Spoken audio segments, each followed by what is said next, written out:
Hello dear student, कैसे हो आप सभी लोग। मैं हूं डीआरएक्स देवेशपाल और आज की क्लास में आपका बहुत बहुत स्वागत है। इससे पहले हम लोगों ने पढ़ा था शुक्राणुओं की संरचना के बारे में। आज हम लोग क्या पढ़ने वाले हैं? आज हम लोग पढ़ने वाले हैं वन मिनट। आज हम लोग पढ़ने वाले हैं ये यानी कि अंडजनन यानी कि ऊजेनेसिस। ठीक है, तो ऊजेनेसिस क्या है ये देखो। ये ऊजेनेसिस क्या हो रहा है, कैसे हो रहा है, सारी चीज़ें हम लोग समझेंगे। चलो, तो ऊजेनेसिस के बारे में हम लोग बात कर लेते हैं। एक परिपक्व मादा, पेन फिर चेंज हुआ और हमें थोड़ा सा कष्ट फिर होगा।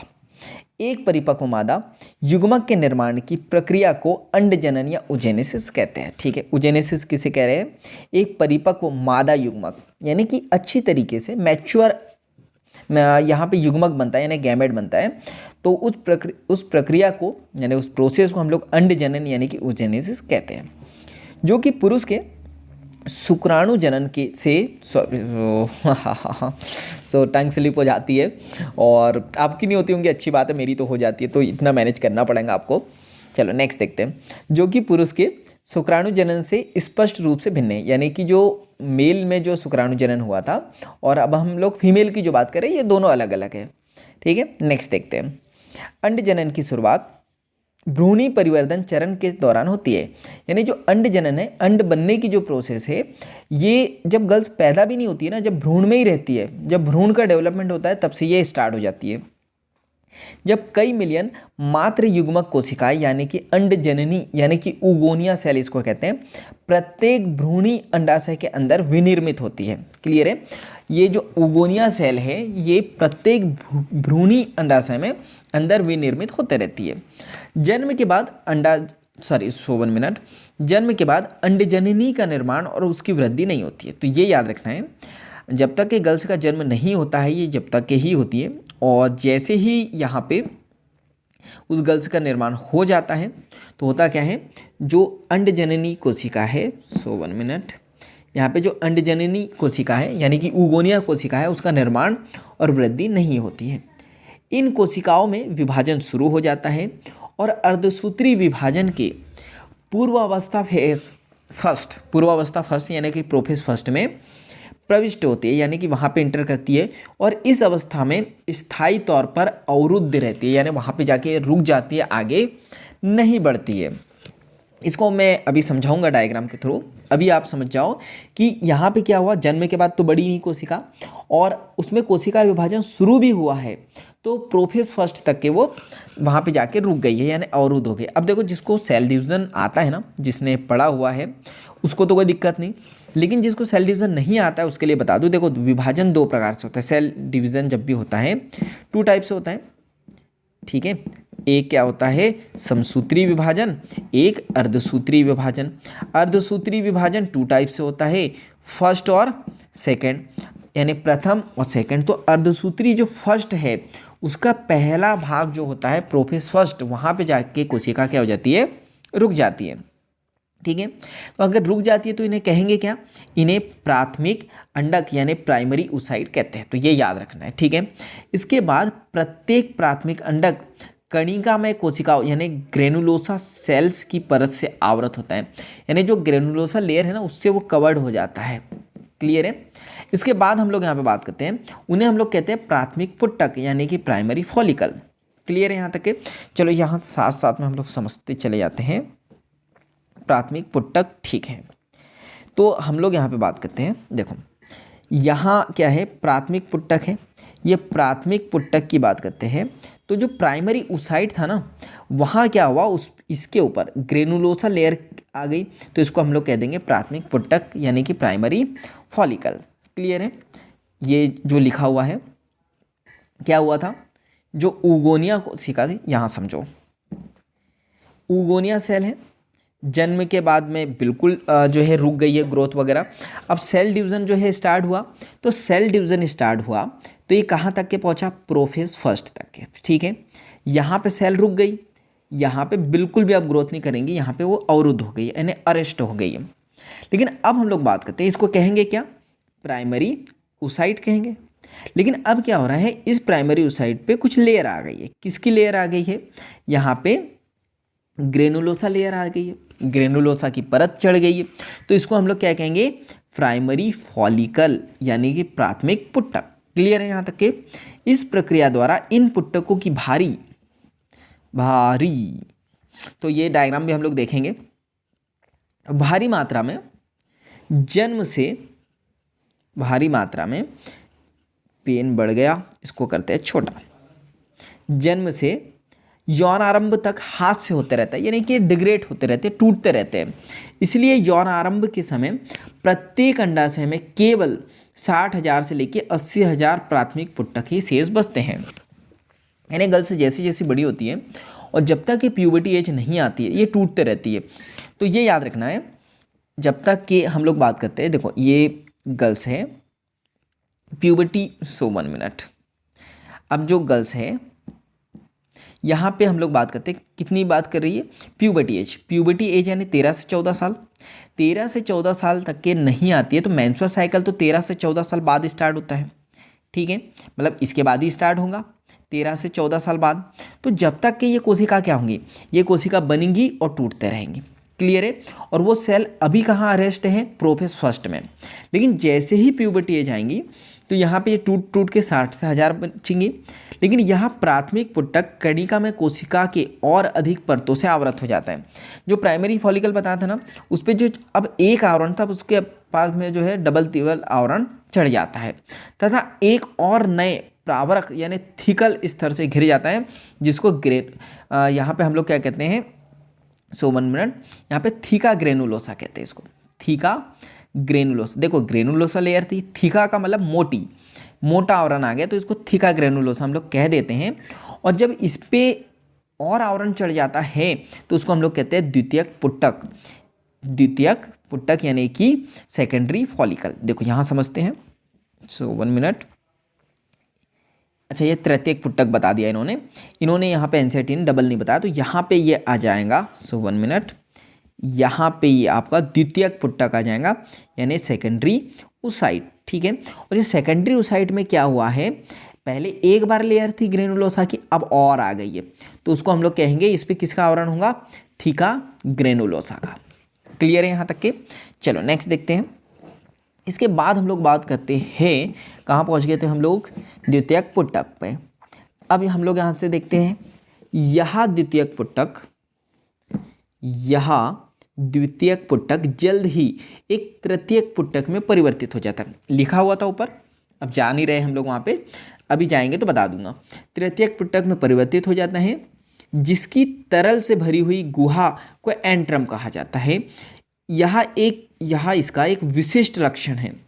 और यहाँ पे थीका लेयर, मैंने बताया था थीका लेयर होती है, और यहाँ पे क्या होता है, 2 लेयर आ जाती है अब इसमें, ये थर्ड लेयर में, थीका लेयर में, और थीका इंटरनल और थीका एक्सटर्नल, यानी एक अंदर वाली सेल और एक बाहर वाली सेल।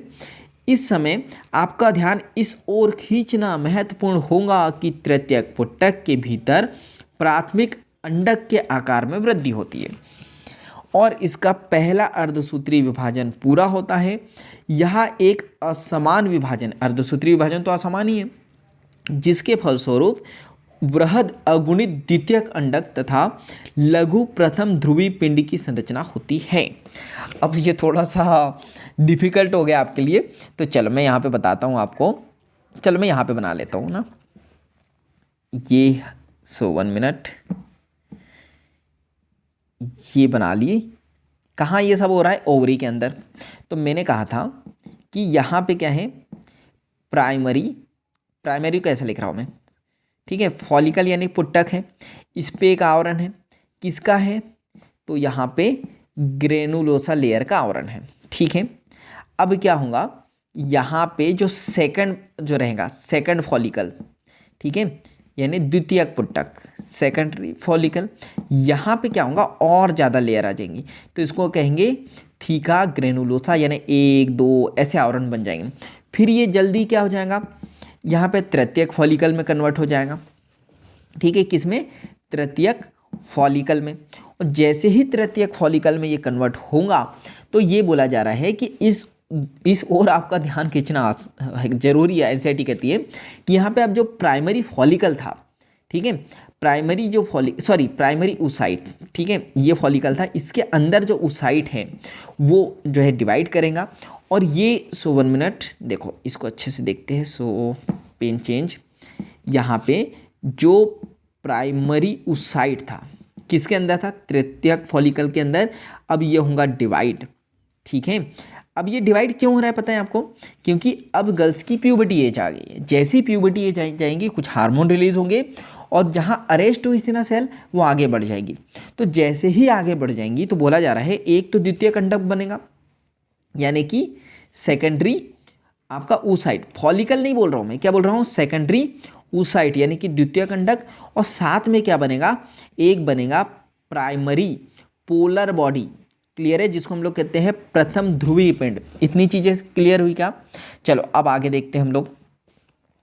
इसके बाद हम लोग बात करते हैं, तो यहाँ पे द्वितीयक अंडक प्राथमिक अंडक के पोषक से भरपूर कोशिका द्रव्य यानी साइटोप्लाज्म की मात्रा को संचित रखती है। यानी जो द्वितीयक अंडक है ये प्राथमिक अंडक के पोषक से भरपूर, यानी उसका जो पोषण से भरपूर कोशिका द्रव्य है उसकी मात्रा को संचित रखती है, यानी कि स्टोरेज रखती है। क्या आप इसके किसी लाभ के बारे में सोच सकते हैं? सोच सकते हो तो सोच लो, मैंने तो नहीं सोचा। देखो एनसीईआरटी के कुछ क्वेश्चन ऐसे हैं जो लगता है हमें कि नीट में आ सकते हैं, तो हम उसका आंसर करते हैं।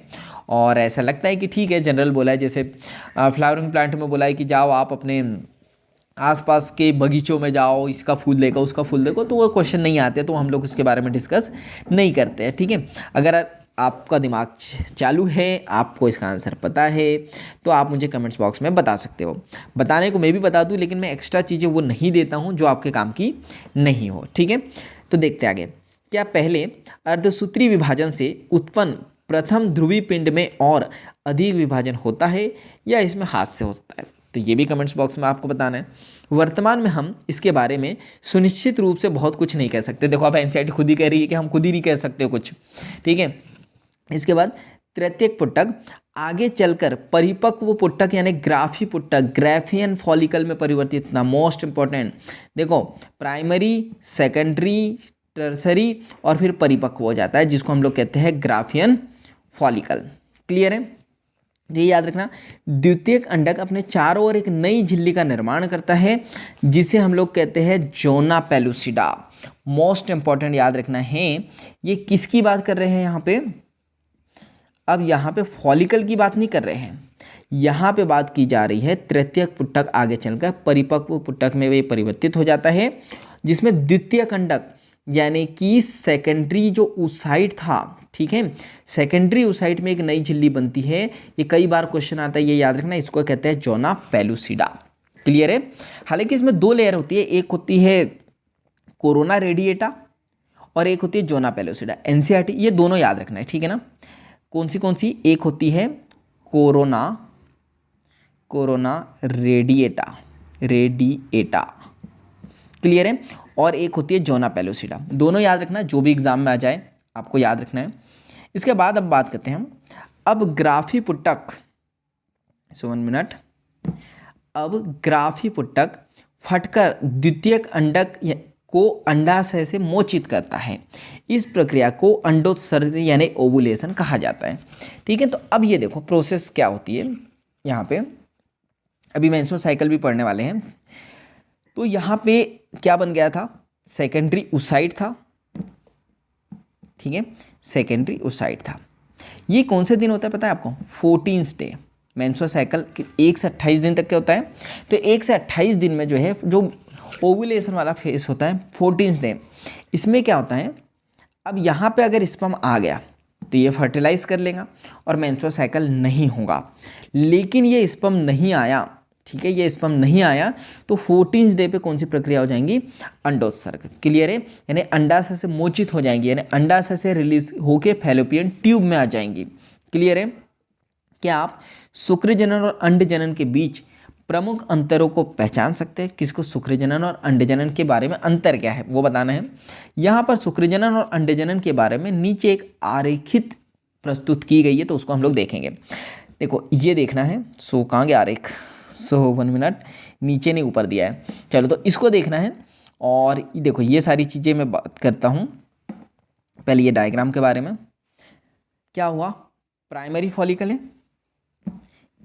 प्राइमरी फॉलिकल, फिर सेकेंडरी फॉलिकल बनता है, फिर टर्सरी बनता है, फिर यह याद रखना उसमें एक कैविटी आ जाती है जिसको ग्राफी पुट्टक, सॉरी ये तो ग्राफी पुट्टक, एक एंट्रम कैविटी आती है यहाँ पे, वो पढ़ चुके हैं। और ये ग्राफी पुट्टक, ठीक है, ग्राफियन फॉलिकल जिसको हम लोग कहते हैं। फिर क्या होता है, ये 14 डे पे मैंने बताया था आपको। और हार्मोन भी कौन सा रिलीज होगा, LH, आगे देखेंगे। ये जो अंडाणु है ये बाहर निकल जाएगा और आ जाएगा फैलोपियन ट्यूब में, ठीक है। और जो बचा हुआ मटेरियल, ये बचा हुआ मटेरियल इसका क्या हो जाएगा, ये परिवर्तित हो जाएगा कार्पस लूटियम में। और फिर ये ब्लडिंग के द्वारा जो है ये ब्लड वेसल्स जो है ये रैप्चर हो जाती है, इसलिए मेंस्ट्रुअल साइकिल के दौरान ब्लीडिंग होती है और उसी के द्वारा ये कार्पस लूटियम क्या हो जाता है, बाहर हो जाता है। क्लियर है। इसके बाद हम लोग बात करते हैं नेक्स्ट इस ग्राफ के बारे में, ठीक है। तो प्रति कोशिका गुणसूत्रों की संख्या, अब आपको पता रहना चाहिए कि हमारे अंदर गुणसूत्र की संख्या कितनी है, 46 है, ठीक है। तो यहाँ पे हम लोग बात करते हैं जैसे ही प्यूबर्टी एज आती है, ठीक है। तो पहले तो हम लोग ये बात कर लेते हैं कि ये मेल के बारे में बताया जा रहा है, यानी कि शुक्राणु जनन, और ये अंडाणु जनन, ठीक है, यानी कि oogenesis यानी कि फीमेल के लिए। तो यहाँ पे शुक्राणु जनन हो रहा है, यहाँ पे अंड जननी, ठीक है। तो यहाँ पे हम लोग बात करते हैं प्यूबर्टी एज आया, तो यहाँ पे शुक्राणुजन, यहाँ पे कोशिका का नाम नहीं लिखा है, तो यहाँ पे स्पर्मेटोगोनिया सेल होती है, ठीक है, जो लिखी हुई नहीं है यहाँ पे, कौन सी, स्पर्मेटोगोनिया सेल। उसमें सूत्री विभाजन होगा, यानी कि समसूत्री विभाजन होगा। तो ये 1 से 2 1 से 2 ये सेल बनते रहेंगी, ठीक है। फिर क्या होता है, ये यहाँ से ये सेल ग्रोथ कर जाती है, वृद्धि कर जाती है, तो इसको कहते हैं प्राथमिक शुक्र कोशिका, यानी प्राइमरी स्पर्मेटोसाइट कहते हैं।